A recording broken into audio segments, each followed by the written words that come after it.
¿Cómo está? Inicia Temas del Día. Vamos de inmediato a repasar nuestra pregunta en Twitter. Aquí la tenemos. ¿Por qué se empeña Estados Unidos en desconocer todo intento de acercamiento entre el gobierno y la oposición de Venezuela por la vía dialogada, civilizada, pacífica? ¿Por qué en cambio arrecia su asfixia económica, alienta la guarimba e incentiva el golpe? Opine. Este lunes el ministro de Asuntos Exteriores de Rusia, Sergei Lavrov, y su par de Cuba, Bruno Rodríguez Parrilla, se reunieron en Moscú. En este contexto se reforzaron los lazos bilaterales y se reflexionó en torno al injusto bloqueo económico, comercial y financiero que Estados Unidos mantiene sobre la isla caribeña, la situación en Venezuela, entre otros asuntos de interés. Acompáñenos en nuestro primer tema del día. La historia cubana demuestra el fracaso de la política de dictadura en las relaciones internacionales, así como la inutilidad de la política de poder. Junto con nuestros amigos cubanos compartimos la confianza de que la presión de sanción ilegal es inaceptable y confirmamos que no aceptamos el bloqueo económico, comercial y financiero de Cuba por los Estados Unidos. Continuaremos apoyando demandas justas de La Habana para poner fin a este bloqueo. Esta posición es una demanda conjunta de la abrumadora mayoría de los países del mundo. Era el ministro de Exteriores ruso quien rechazó el bloqueo económico, comercial y financiero impuesto por Estados Unidos a Cuba. El canciller Bruno Rodríguez destacó por su parte la importante función que representa la Federación Rusa en la preservación de la seguridad internacional y la defensa del multilateralismo. Rusia y Cuba tienen un alto nivel de coincidencia en su visión hacia diferentes temas de la agenda internacional, especialmente en la defensa de la paz y el papel de las instituciones internacionales. Quisiera resaltar el aprecio que siente Cuba por el papel que juega la Federación de Rusia en la preservación de la paz y la seguridad internacionales y en la defensa del multilateralismo. Hansel Oro nos cuenta más desde la capital rusa. Adelante, Hansel. Sí, hola, un saludo para ti y para toda nuestra teleaudiencia. Así es. Rusia reiteró su rechazo al bloqueo económico, comercial y financiero impuesto por los Estados Unidos contra Cuba. En esta jornada se realizó un encuentro entre el canciller de Rusia, Sergei Lavrov, y su homólogo cubano, Bruno Rodríguez Parrilla, quien se encuentra en una visita oficial a esta nación eurasiática. Sergei Lavrov ha denunciado esta política sancionadora de los Estados Unidos contra la isla caribeña y la ha calificado de inadmisible, pues viola las normas del derecho internacional. Por su parte, Rodríguez Parrilla también ha denunciado lo referente a la activación por parte de la administración de los Estados Unidos de Donald Trump del denominado Título 3 de la ley Helms-Burton, que busca aún más obstaculizar las relaciones comerciales de Cuba con las empresas extranjeras. Así también se ha afianzado la asociación estratégica entre ambos países a partir de la realización de las sucesivas comisiones mixtas intergubernamentales, lo cual también ha ayudado a diversificar las áreas de cooperación desde el punto de vista de la siderurgia, también infraestructura del transporte, técnica automotriz, educación, cultura, entre otros, que habla exactamente de las relaciones profundamente de amistad que existe entre estas naciones. Por otra parte, también se ha rechazado toda esta política de los Estados Unidos, de la llamada doctrina Monroe, que pretende también actualizarse en América Latina contra aquellos gobiernos que difieren de la política de la Casa Blanca. En este caso se llamaba la atención acerca de buscar un diálogo entre el gobierno de Venezuela y la oposición sin injerencia por parte de los Estados Unidos y también sin las constantes amenazas a una intervención militar por parte de esa nación norteña, y son los propios venezolanos quienes deben decidir el destino de su nación. Así han coincidido ambos cancilleres durante el encuentro. Al finalizar se firmó un acuerdo de intercancillería para 2020-2022, sobre todo con la idea de contemplar esta necesidad de afianzar los lazos entre ambos países desde el punto de vista económico y sobre todo también político. Hasta acá la información. Adelante. Muchas gracias, Hansel. Vamos a revisar datos que ilustran cómo ha sido la relación entre ambos países y qué objetivos comunes mantienen. El factor ideológico primó en las estrechas relaciones entre Cuba y la extinta Unión Soviética en el periodo comprendido entre 1972 e inicio de los 90, momento en que se materializó la desintegración del campo socialista y la URSS. Hasta entonces había fluidos convenios de colaboración organizados a través del Consejo de Ayuda Mutua Económica CAME, así se llamaba la sigla. Además, existía una nutrida asesoría técnica soviética en Cuba y se otorgaron becas universitarias y técnicas a miles de jóvenes cubanos que se formaron en la URSS. Durante las últimas décadas se ha logrado la consolidación de estas relaciones, tanto políticas como económicas, entre Cuba y la Federación Rusa. En este caso, muestra de ello fue el gesto del presidente Vladimir Putin cuando visitó la isla antillana en julio de 2014, contexto en el que condonó el 90% de la deuda que mantenía el país caribeño con la nación euroasiática y el 10% restante fue destinado a proyectos de inversión. Este lunes el canciller Lavrov adelantó que en el curso de estas conversaciones se firma un plan de consultas políticas para el trienio 2020-2022 que permitirá imprimir más dinamismo a los contactos bilaterales y la marcha de los proyectos conjuntos. Ambos países disfrutan de un diálogo político de muy alto nivel, con crecientes proyectos económicos y de interés mutuo que, al decir de los altos funcionarios, marchan bien. La reunión de este lunes se produce en medio de una situación de crecientes amenazas a la paz y la seguridad que también alcanza la región de América Latina y el Caribe, y frente a las cuales el Ejecutivo de Moscú se ha mostrado solidario.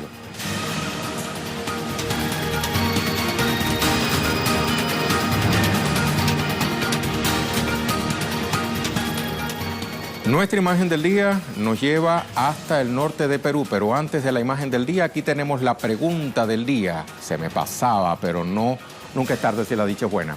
La pantalla siempre me salva. ¿Por qué se empeña Estados Unidos en desconocer todo intento de acercamiento entre el gobierno y la oposición de Venezuela por la vía dialogada, civilizada y pacífica? ¿Por qué en cambio arrecia su asfixia económica, alienta la guarimba e incentiva el golpe? Opine. Ahora sí, nuestra imagen del día nos va a llevar al norte de Perú. Sucede que la víspera la zona se vio afectada por un sismo de magnitud 8 en la escala Richter y se sintió también en países vecinos. Como consecuencia del temblor colapsaron partes de varias viviendas y construcciones, 15 heridos y 2 muertos. Con estas imágenes, a la pausa.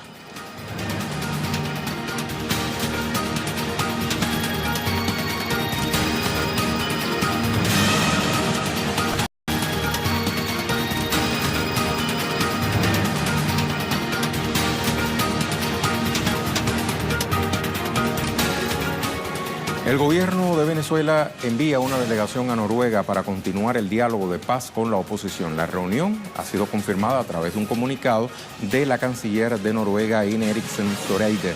El presidente Nicolás Maduro le agradeció al gobierno noruego por sus esfuerzos para avanzar con este diálogo. Vamos a escuchar. Quiero agradecerle al gobierno de Noruega por todos sus esfuerzos para continuar, para dar este segundo paso, dispuestos a trabajar la agenda integral que ya hemos acordado y avanzar en buenos acuerdos por la paz del país, todo con diálogo siempre. Muchas gracias, Noruega. Allá vamos, nuestra delegación. Sin embargo, el Departamento de Estado de Estados Unidos rechazó esta ronda de diálogos de paz en Noruega, con lo cual se evidencia el constante injerencismo de la administración Trump en los asuntos de la nación suramericana. Así se expresó a través de un comunicado. Los esfuerzos anteriores para negociar el fin del régimen, dice, y las elecciones libres han fracasado porque el régimen los ha utilizado para dividir la oposición y ganar tiempo. Creemos que lo único que se puede negociar con Nicolás Maduro son las condiciones de su partida, dice el Departamento de Estado. Luis Tavera nos tiene la ampliación. Saludos, Luis. ¿Qué nuevas reacciones ha habido tras estos pronunciamientos por parte del gobierno bolivariano? Escuchábamos al propio presidente Maduro apostando una vez más por el diálogo, la paz y la estabilidad en Venezuela. Adelante. Hola, Rey, te saludo a ti, a la audiencia que sintoniza en las pantallas de Telesur. Nuevamente, Oslo, capital de Noruega, servirá de escenario para este otro encuentro entre los sectores políticos de Venezuela. Ya se ha conocido la postura y el análisis por parte de especialistas en política internacional, quienes han dicho que la postura del presidente Nicolás Maduro de siempre poner sobre la mesa el diálogo, de siempre apostar por una solución pacífica en contraste a la agenda violenta que ha protagonizado y ha ejecutado la oposición venezolana, algunos sectores de la oposición venezolana que buscan derrocar a la fuerza, a la constitucionalidad del presidente Nicolás Maduro. Sin embargo, se vuelven a crear este escenario, se vuelve a abrir este canal para establecer el diálogo, aunque los medios internacionales han titulado como que el autoproclamado presidente Juan Guaidó no quiere pactar, no quiere establecer ninguna conexión con el gobierno venezolano, y esto, debido al análisis de varios especialistas, se produce a través de las presiones que emerge la Casa Blanca, quien mantiene este golpe de Estado en desarrollo en Venezuela. El presidente ha sido muy enfático y ha aclarado que se viene unas buenas noticias para el pueblo de Venezuela y que estas acciones, que esta postura de diálogo se mantiene justamente para encontrar el camino de la paz y hacer respetar la Constitución de Venezuela. Mientras crece el asedio internacional en contra de la revolución bolivariana, el respaldo en las fuerzas chavistas se ha evidenciado, Rey, durante los últimos días, desde las calles, desde las redes sociales, desde dentro de las comunidades, quienes siguen apostando por esta agenda de trabajo, por esta agenda de producción nacional, que también busca un poco paliar y denunciar este bloqueo financiero que ha desnudado la administración de Washington, que impide el proceso financiero con otras empresas, con otros países, y ha tenido consecuencias negativas, como por ejemplo el fallecimiento de niños que adquieren estos tratamientos en otros países y que eran financiados justamente por la estatal petrolera PDVSA, que es el músculo económico venezolano que se encuentra paralizado, que se encuentra bloqueado por estas sanciones unilaterales que denuncia el gobierno de Venezuela. Sin embargo, se mantiene un escenario de total cotidianidad en las calles, se mantiene una calma, se mantiene una agenda encabezada por el presidente Nicolás Maduro, y se esperan que se conozca cómo avanza este nuevo canal de diálogo que ha anunciado el presidente Nicolás Maduro y que se realiza justamente en Noruega, que aunque es un país que no pertenece a la Unión Europea, ha fijado una posición de no reconocer la autoproclamación de Juan Guaidó. Sin embargo, ha manifestado esta postura de poder lograr la paz y no a la violencia ni la intervención militar acá en Venezuela. Muchas gracias, Luis, por el reporte. Hasta muy pronto. Luis Tavera, directamente desde nuestra sala de noticias. Vamos a repasar ahora quiénes integran la delegación del gobierno de Venezuela para este diálogo de paz. Presidida por Jorge Rodríguez, vicepresidente de Comunicación, Cultura y Turismo, además ministro para la Comunicación y la Información de Venezuela. También cuenta con la participación del canciller Jorge Arreaza y Héctor Rodríguez, el gobernador del estado Miranda. La delegación de la oposición está conformada por el vicepresidente de la Asamblea Nacional, ustedes saben, de Zacato, Stalin González, el exalcalde del municipio venezolano de Baruta, Gerardo Blay, y el exministro de Comunicaciones, Fernando Martínez Motola, quienes cuentan con la asesoría técnica del ex rector del Consejo Nacional Electoral, Vicente Díaz. ¿Para qué puntos están contemplados en esta nueva mesa de diálogo entre el gobierno y la oposición venezolana? Le vamos a contar también en temas del día. Número 1, respeto a la soberanía de Venezuela.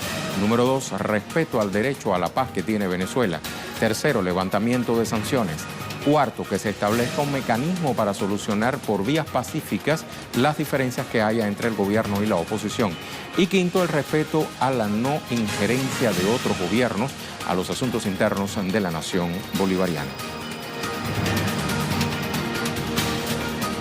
Usted recordará que luego de las guarimbas alentadas por la oposición, conocidas como Plan La Salida, que incitaron a la violencia en las calles, el presidente Nicolás Maduro ha realizado numerosos llamados a diálogo con la oposición. Vamos a repasar.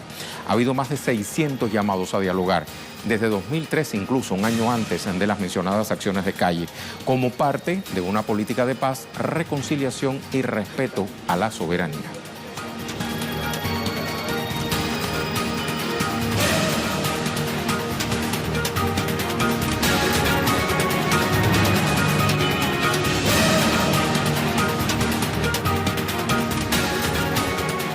Y hablamos ahora de estos temas que también son noticias este lunes. Revisamos las cuentas Twitter de nuestros corresponsales. Aquí tenemos a Sabrina Roth, Argentina. Cristina Fernández se presentó en Comodoro Pi esta mañana para el desarrollo de la segunda audiencia del juicio oral en su contra, conocido como obra pública. En caso que la Corte dé lugar a los planteos de su defensa, podría declararse nulo todo el proceso. Vamos a escuchar. Comenzó esta mañana la segunda audiencia del juicio oral y público en contra de Cristina Fernández de Kirchner. Recordemos que si bien el Tribunal Oral Federal número 2 la había autorizado a la exmandataria a ausentarse de la audiencia en caso que se superpusieran sus actividades legislativas como senadora, Cristina Fernández de Kirchner se presentó esta mañana en Comodoro Pi, acompañada por exfuncionarios de su gestión como Axel Kicillof, Mariano Recalde y Teresa Parodi. También la acompañó el diputado nacional Omar Plaín y también dirigente sindical, y estuvieron acompañándola artistas. Recordemos que este juicio, conocido como juicio de obra pública, de vialidad, está cuestionado por privación de justicia por la defensa de la expresidenta. La Corte dio lugar a un recurso de queja que presentaron sus abogados porque se les negó la posibilidad de realizar las pericias sobre las 51 obras públicas cuestionadas. El tribunal solo autorizó 5, incluso esas pericias todavía no están listas, recién se cree que estarán para agosto, con lo cual se está desarrollando un proceso sin pruebas esenciales, como las pericias de las obras públicas cuestionadas por la acusación. Va a continuar, se está realizando en esta audiencia todavía la lectura del requerimiento de elevación a juicio y se estima que durante 2 audiencias más podría continuar en esta etapa del proceso. Luego se espera que la expresidenta declare. Ya había dicho que estaba interesada en prestar declaración en este proceso. Gracias a Sabrina por su reporte. Aquí tenemos el tuit de Nacho Lemus, otra víctima identificada tras el derrame minero en Brumadinho. 253 muertos, 27 desaparecidos. Los directivos de la minera Vale siguen impunes. Además, está previsto el quiebre inminente del talud norte en la mina Congusoku en Beronticucais. Gracias a Nacho. Otro tuit, el de Eduardo Martínez. El gobierno de México lanza una cruzada en contra de la corrupción en el sistema público de salud. El presidente Andrés Manuel López Obrador decidió limpiar los procedimientos en la compra de medicamentos que beneficiaban a solo 10 empresas. Gracias, Eduardo. Bolivia ahora. Freddy Morales. Bolivia recibió el domingo la presidencia pro tempore que ejercía Perú de la Comunidad Andina de Naciones, la CAN, fundada como Pacto Andino en 1969. El presidente Evo anunció que convocará una cumbre de los 4 presidentes este año en Cochabamba. Europa. Nos cuenta Ibai Arvideaza, reporte para temas del día sobre las elecciones europeas vistas desde Grecia. Escuchamos.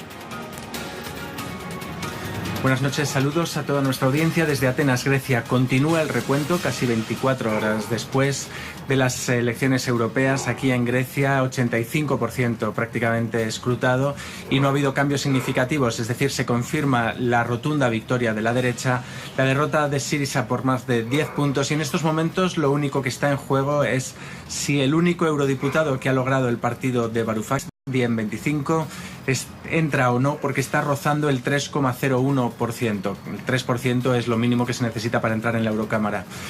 En el resto de Europa se ha confirmado la victoria de las derechas extremas y de las extremas derechas. El grupo en proporción que más crece es el grupo de los verdes, fundamentalmente por la enorme subida que ha tenido en Alemania, que es el país que más eurodiputados aporta, y se confirma que en Europa las izquierdas no pasan precisamente por un buen momento. Aquí en Grecia se da una paradoja, es uno de los primeros países que tuvo un partido de extrema derecha parlamentario. Aquí es la tercera fuerza nacional, el neonazi Alba Dorada. Sin embargo, no han tenido buen resultado y han pasado de tener 3 eurodiputados a tener solamente 2, a pesar de que otra fuerza de derecha extrema, Laiki Nossi, ha situado también con el 4,4%. Se ha especulado que incluso muchos de los votantes que han votado a Elliniki Lissi, perdón, me he equivocado con el nombre, Elliniki Lissi es el nuevo partido que ha subido tanto, que se ha especulado que podría haber sido fruto de la confusión y que en realidad estuvieran queriendo votar a Amanecer Dorado porque tenía un logo parecido, pero en todo caso la suma entre los dos es del 8%, pero al menos Elliniki Lissi no es una estructura paramilitar como lo es Alba Dorada. En el resto de Europa, pues Salvini en Italia, Le Pen en Francia, Nigel Farage en Gran Bretaña, en Polonia siguen los ultraconservadores arrasando, en Hungría Fidesz 56%, Jobbik segunda fuerza, etcétera. Es decir, nos está quedando una Europa completamente inhóspita.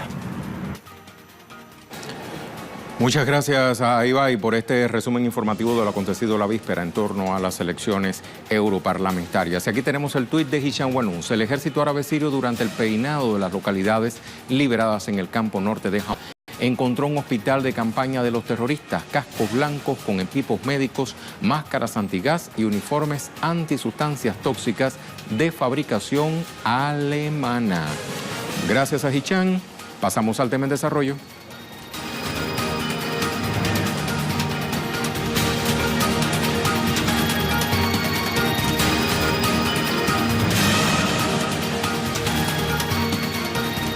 Nuestro tema en desarrollo se genera en Honduras. Continúa el paro nacional indefinido por parte del sector salud y el magisterial contra las políticas neoliberales impulsadas por el presidente Juan Orlando Hernández. Los profesionales de la salud se manifestaron en las cercanías del colegio médico ubicado en Tegucigalpa, la capital. Hilda Silvestrucci nos ofrece más información desde ese sitio. Saludos, Hilda.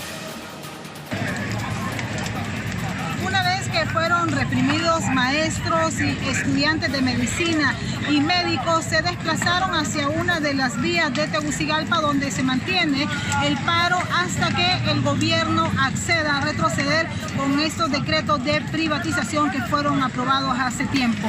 En manos de Juan Orlando Hernández y del Consejo de Ministros estaría el próximo martes que resuelvan esta situación que ya se extendió a una problemática a nivel nacional. Gracias, Hilda, por tu reporte. Pasamos entonces a nuestra pregunta del día. Vamos a revisar respuestas.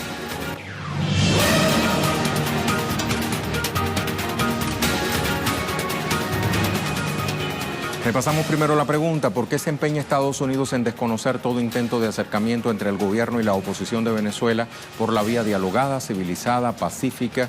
¿Por qué en cambio arrecia su asfixia económica, alienta la guarimba e incentiva el golpe? Vamos a ver qué han opinado los seguidores de Temas del Día. Salomón dice: está claro que Estados Unidos y sus títeres, la oposición venezolana, nunca han querido dialogar y mucho menos conciliar. Solo quieren apoderarse del poder en Venezuela para acabar con el progreso y la independencia de Venezuela y Latinoamérica. Pero no podrán, Venezuela resiste y venceremos. Gracias a Salomón.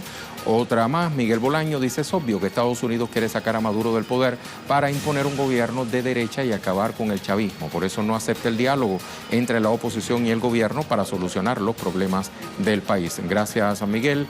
Otra, Orlando, dice: la guerra es su sustento, el conflicto su método, todo para arrodillar ante sus pies a las naciones que no piensan igual. Humillan a los pueblos haciendo que se asqueen de su origen y se odien entre sí. Quieren a Venezuela como Libia e Irak o como África subsahariana. Gracias, Orlando. Otra más, la de Manena, dice: porque quien gobierna Estados Unidos y sus secuaces quieren saquear Venezuela, nada más los motiva. Gracias también. Y por último, Wilmer dice: saludos, Rey. Saludos, Wilmer. Estados Unidos está claro que por la vía del diálogo entre el gobierno y sus títeres, los gringos serían los grandes perdedores ante la comunidad internacional. Arrecian la asfixia económica para que en el país estalle una guerra civil y ellos sean los grandes ganadores. Gracias, Wilmer. Lo vamos a dejar con el video web del día, producciones audiovisuales que puede conseguir compiladas en la cuenta en Facebook de Telesur. Hoy le mostramos una investigación realizada en Estados Unidos que demuestra que ese país tiene los fármacos más caros del mundo. 40 estados demandaron a grandes empresas de medicamentos por conspirar en torno al aumento de los precios. Con ese resumen informativo despedimos por hoy.